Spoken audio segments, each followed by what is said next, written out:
حضور غوث پاک رضی اللہ تعالیٰ عنہ نے 40 سال دین کا کام کیا۔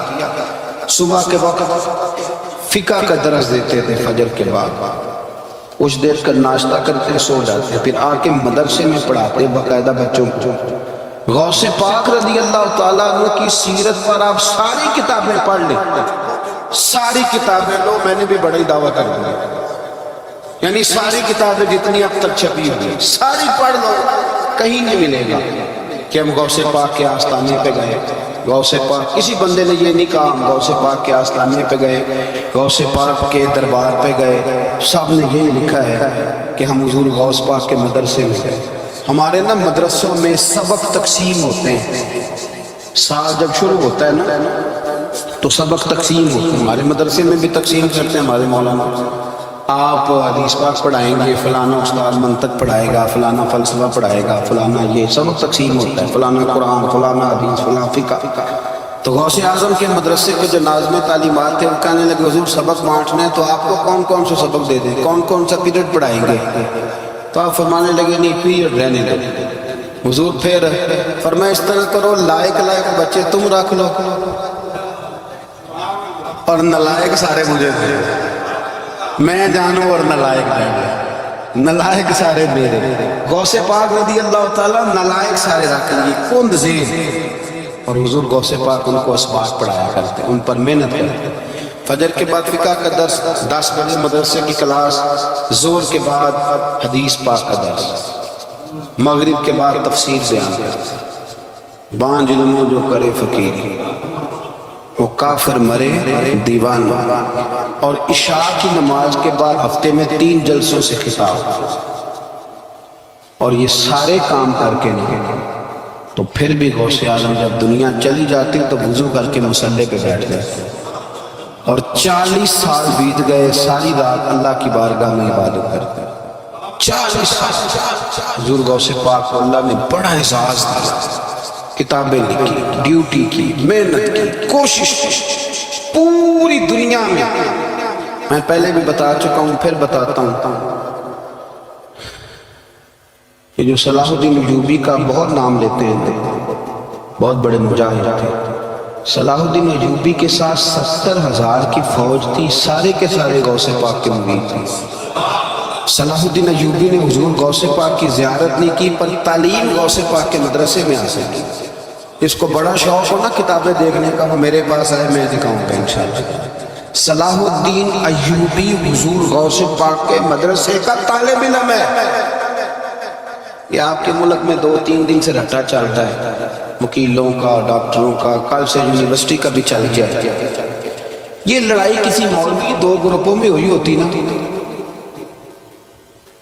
چلو نام بولو، میں نے پتہ ہے اگلی گالی ہے، کسی مولویوں کے 2 مدرسوں میں ہوتی نا تو جو طوفان اٹھنا تھا نا ہر چوک میں مولوی لڑاندے پڑے، یہ بڑی میں نے دعوت دی تھی پرسوں، میں نے کہا جب وکیل مکمل تعلیم کر لینا اسے 2 سال مدرسے میں لاؤ، ہم اسے سکھائیں گے اٹھنا کیسے ہے، بیٹھنا کیسے ہے، ان کو لاؤ، اس لیے کہ ہم اپنی بات نہیں بتائیں گے، ہم بتائیں گے محمد عربی کی باتیں صلی اللہ مہربانی کرو، مجھے کوئی شکوہ نہیں ہو سے کسی قسم کا، اس لیے کہ ہمارے ملک میں نا احتجاج کا کلچر پرموٹ کیا گیا، ہم نے یہ ماحول بنا کے دیا، سڑک بلاک کرنے کا۔ یہ ہمارے قریب ایک گاؤں ہے تو روز ڈکیتیاں ہوتی تھی، بچہ بھی قتل، پولیس والے سنتے ہی نہیں تھے، ان بیچاروں نے روڈ بلاک کیا تو سب صحیح ہو گیا، اسی وقت سارا کچھ ہو گیا، پہرے داری بھی لگتی ہے، جناب چوکیاں بھی قائم ہو گئی، سب کچھ ہو رہا ہے،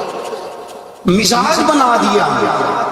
یہ عدم برداشت ہے، یہ کلچر خطرناک ہے، یہ کلچر تباہ کرے گا۔ وکیل کوئی غیر نہیں، ہمارے اپنے بھائی ہیں، کون ہیں؟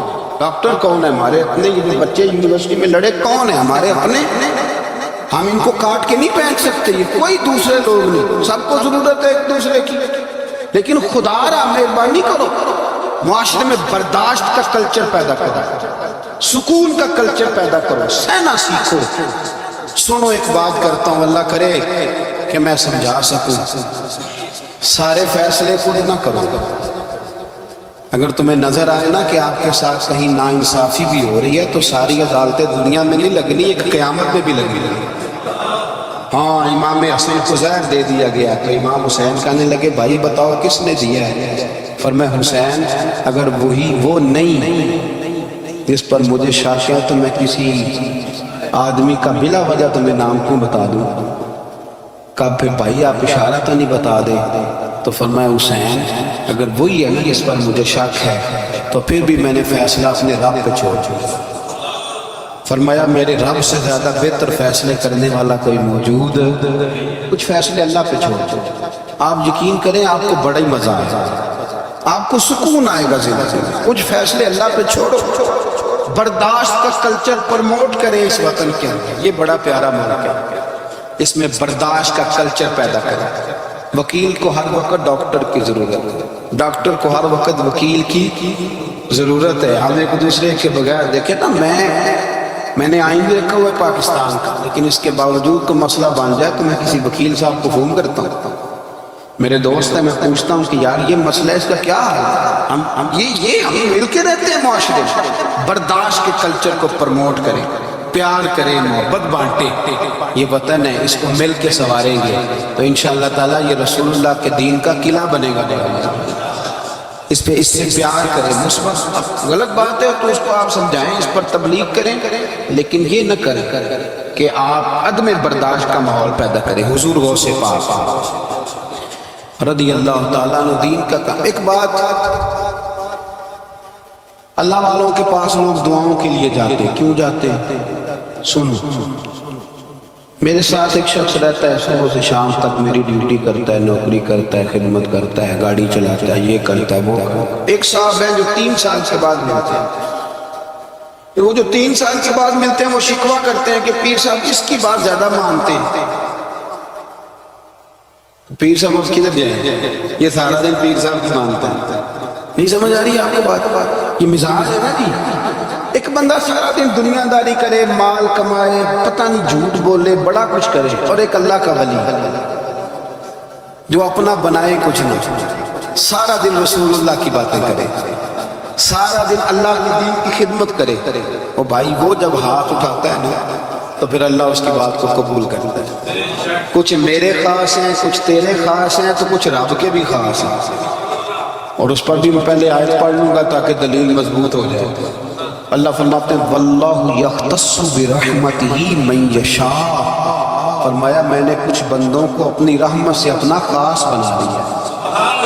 کچھ بندے اللہ کے بس اللہ کی بارگاہ میں وہ دعائیں کرتے ہیں تو اللہ قبول فرما لیتا ہے، پتر اللہ ہی دیتا ہے، لیکن اللہ کا ولی دعا تو کر سکتا ہے نا۔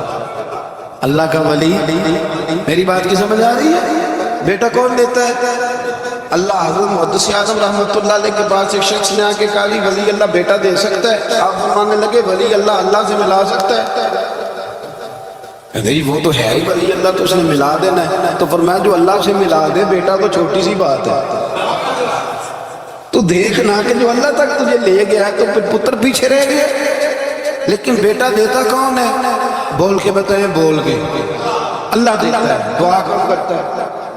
اللہ کا ولی دعا کر دیتا ہے۔ بی بی آگے روتی ہوئی غوث پاک کے پاس، کہنے لگی 6 بیٹیاں ہیں۔ خامد اور سسر کہتے ہیں کہ 7ویں بھی بیٹی ہوئی تو طلاق دے دیں۔ تھوڑا سا اگر بندہ مالدار بھی ہو تو پھر وہ ہمارا دماغ جہاں مرضی چلتا ہے۔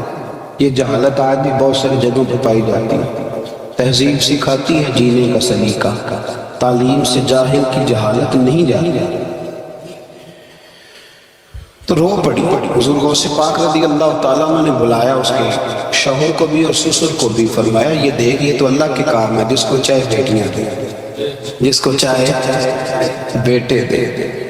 تو جو نہیں مانتے غوث پاک کی بھی نہیں مانتے، انہوں نے کہا جی نہیں دی، میں تو نکاح کروں گا۔ چلے گئے تو غوث پاک کی بارگاہ میں وہ بیٹی اور اس کا باپ اور اس کی ماں پھر آئے، کہنے لگے حضور مہربانی فرمائے۔ پھر اللہ کے ولیوں کے پاس ایک قوت ہوتی ہے جس کا نام مسلح ہے۔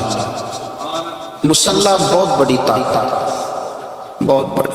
حضور نے فرمایا دعا صلاح المومن، فرمایا دعا مومن کا ہتھیار ہے۔ یہ مومن جب ہاتھ اٹھاتا ہے تو پھر عرش کا مالک دروازے کھول دیتا ہے کرم کے. حضور غوث پاک نے مصلی بچھا لیا اور رو پڑے. کہنے لگے مالک کریم، اس بی بی کے دل میں کس نے بات ڈالی تھی کہ عبد القادر کے دروازے پہ جا؟ دیکھیں منانے کا انداز، منانا آتا ہے نا. اللہ کس نے اس کے دل میں بات ڈالی کہ عبد القادر کے دروازے جا؟ کس نے ڈالی؟ اور مالک اگر تو نہیں ڈالی تھی تو کیا تو اب اپنے عبد القادر کو رسوا کرے گا؟ اگر تو نہیں بھیجا ہے کہ ادھر جا تو اب تو رسوا کرے گا؟ حضور غوث پاک رضی اللہ تعالیٰ نے دعا مانگ کے چہرے پہ ہاتھ پھیرے، بچی کے سر پہ ہاتھ رکھا، فرمانے لگے پتر جا، مجھے امید ہے اللہ نے 6 بیٹیاں دی ہیں تو 7 بیٹے بھی عطا فرمائے. تو بی بی کہتی ہے پھر رب نے فضل فرمایا اور 7 ہی بیٹے عطا فرمائے. پھر 7 ہی بیٹے رب کریم نے دیے. تو جو اللہ کی مانگ تھا پھر اللہ بھی اس کی. تو اس میں اختلاف کی کیا بات؟ یہ سادی سی بات تھا. ایک بغداد کا سوداگر تھا، بڑا مالدار تھا. ایک دن اس نے بغداد کے سارے علماء مشائخ کی دعوت پکائی تو غوث پاک کے پاس بھی آیا. کہنے لگا حضور شام کا کھانا ہے. آپ نے اس کا چہرہ دیکھا تو وہ رو پڑا. کہنے لگا بغداد کے پیر انکار نہ کرنا. آپ نے فرمایا تو جا میں آؤں گا. شاگرد مرید کہنے لگے حضرت جی آپ بڑی مشغولیت تھی شام کو. فرمایا اتنا بڑا آدمی جب رو پڑتا ہے تو لگتا ہے بڑا مجبور ہے. چلیں گے. شام کو جب اس کے دروازے پہ گئے تو کھانا بھی اس نے چنا تو ساتھ اس نے ایک ٹوکرا ایک صندوق بھی لا کے رکھا، اوپر سے خالی. جب غوث پاک نے اٹھ کے دیکھا تو اندر اس سوداگر کا بیٹا، اس تاجر کا بیٹا، دونوں ٹانگوں سے معذور، دونوں ہاتھوں سے معذور، ایک ہی بیٹا اپاہت. وہ تاجر رو پڑا. کہنے لگا حضور بڑی دنیا جانتی ہے بڑا مال ہے، اور جب تنہا بیٹھتا ہوں تو کھول کے روتا ہوں.